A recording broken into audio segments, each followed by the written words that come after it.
আমাদের প্রজন্ম যারা আমরা বিগত 17 বছর আন্দোলন সংগ্রাম লড়াই করেছি, প্রতিটা মুহূর্তে প্রতিটা বৈরী পরিস্থিতিতে আমরা শহীদ রাষ্ট্রপতি জিয়াউর রহমানের 26শে মার্চের সেই যে কালজয়ী স্বাধীনতার ঘোষণা, সেই ঘোষণাকে আমরা বুকে ধারণ করে আমরা সবসময় আমরা আন্দোলন সংগ্রামে ঝাঁপিয়ে পড়েছি, লড়াই করেছি।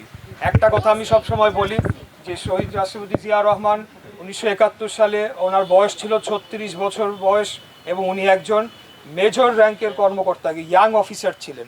তো ওনার এই সাহসিকতা আমাদের প্রজন্মকে বারবার অনুপ্রেরণা জুগিয়েছে। আমরা ফ্যাসিবাদী বিরোধী আন্দোলনে আমরা সেখান থেকে আমরা অনুপ্রেরণা নিয়ে বাংলাদেশকে যেহেতু একটা দাস রাষ্ট্রে বানিয়ে ফেলা হয়েছিল, সেখান থেকে উদ্ধার করার জন্য আমরা আন্দোলন সংগ্রাম লড়াই করেছি।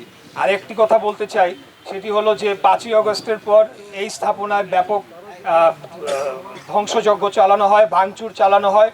তো আমার প্রশ্ন যে 5ই আগস্ট যখন স্বৈরাচারী খুনি হাসিনা পালিয়ে গেল, তারপরে কেন এই স্থাপনার উপরে হামলা করা হলো, কারা করলো, সেটা কিন্তু আমাদের ভেবে দেখতে হবে।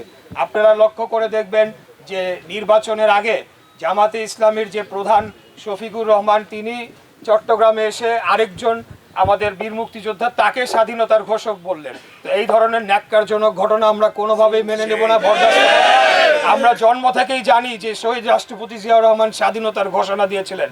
তো এই ধরনের ন্যারেটিভ বয়ান যারা দাঁড় করাতে চাচ্ছে, এই স্বাধীনতা বিরোধী যারা 71 সালে আমাদের মা বোনদের ধর্ষণ করেছে, মুক্তিযোদ্ধাদের হত্যা করেছে, তাদের যে আস্ফালন এবং তারা যদি মুক্তিযুদ্ধকে কোনো কারণে অবমাননা করতে চায় এবং আমাদের প্রিয় নেতা স্বাধীনতার ঘোষককে যদি কোনোভাবে খাটো করতে চায়, আমি আপনাদের প্রতি আহ্বান জানিয়ে গেলাম, আপনারা সেটার জন্য প্রয়োজনীয় প্রতিবাদ এবং প্রতিরোধ প্রয়োজনে করতে এই বলে আমার বক্তব্য। আমাদের সরকার অত্যন্ত আন্তরিক এই বিষয়ে, এই জন্য আজকে মাননীয় মন্ত্রী মহোদয়ের নেতৃত্বে মুক্তিযুদ্ধ বিষয়ক মন্ত্রণালয়ের ঊর্ধ্বতন কর্মকর্তাগণ সবাই আমরা এখানে পরিদর্শনে এসেছি। এই স্থাপনাটি এবং জিয়া স্মৃতি কমপ্লেক্স, যেটিকে পরবর্তীতে স্বাধীনতা কমপ্লেক্স ঘোষণা করা হয়েছিল, এগুলো ঐতিহাসিক নিদর্শন। আগামী প্রজন্মের আসলে এগুলো হচ্ছে জানতে হবে, তাদেরকে এখানে আসতে হবে, দেখতে হবে। আমাদের ইতিহাস যদি আমরা না জানি, তাহলে জাতি হিসেবে আমরা নিজেদেরকে গড়ে তুলতে পারবো না।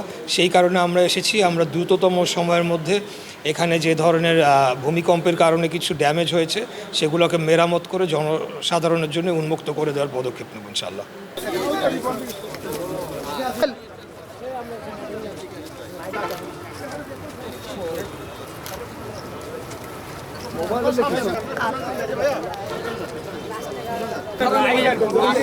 হ্যাঁ না রাইড হইলো হেভি ছিল, সেই হেভি মনে